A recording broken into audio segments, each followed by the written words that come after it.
In 5 minutes or less, I'm going to try and present to you a case for why everyone in this room should start a Bitcoin company.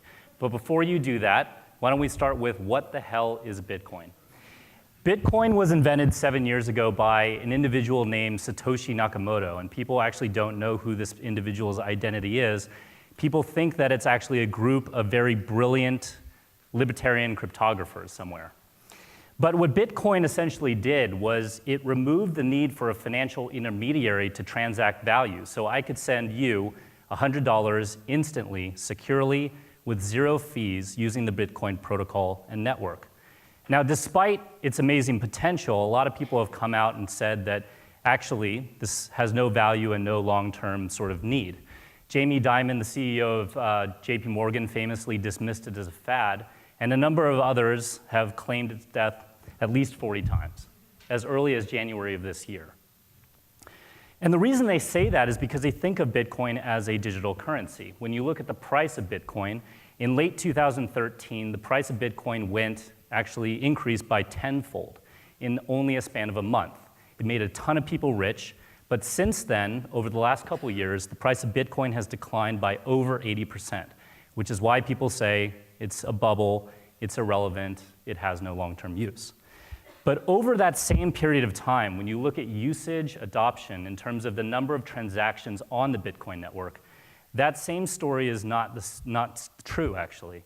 The number of transactions has increased by 150% over that same exact time period. So what's going on?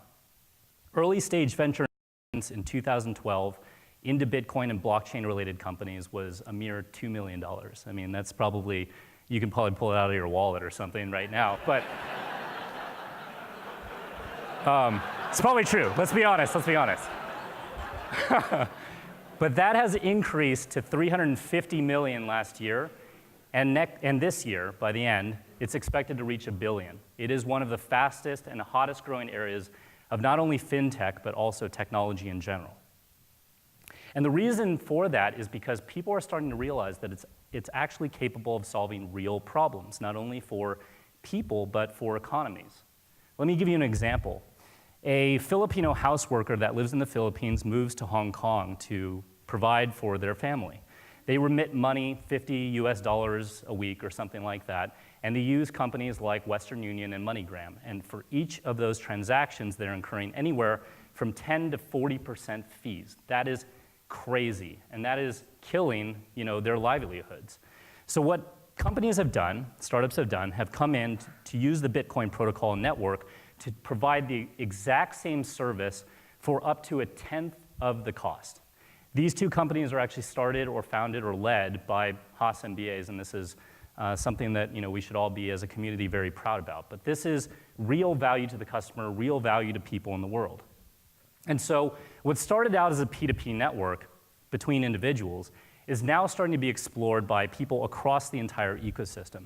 Businesses for supply chain payments, governments for welfare distribution, banks for core infrastructure, and NGOs for releasing foreign aid.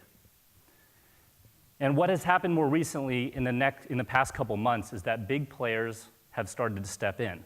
Jamie Dimon actually a couple weeks ago wrote to his annual shareholders list and said that maybe he got it wrong. Now, one of the biggest Bitcoin supporters is Marc Andreessen, and he wrote in 2014 about how we can reinvent the entire thing with Bitcoin.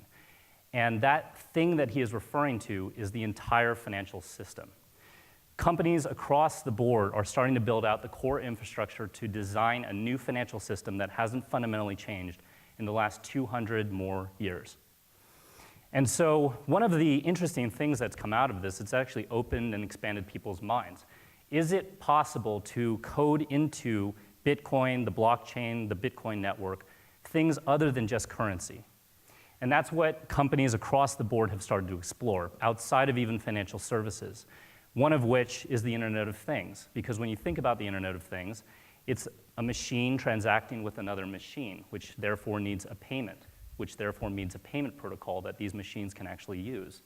And people are starting to explore the use of Bitcoin in the case of the Internet of Things, which hasn't taken off for over a decade.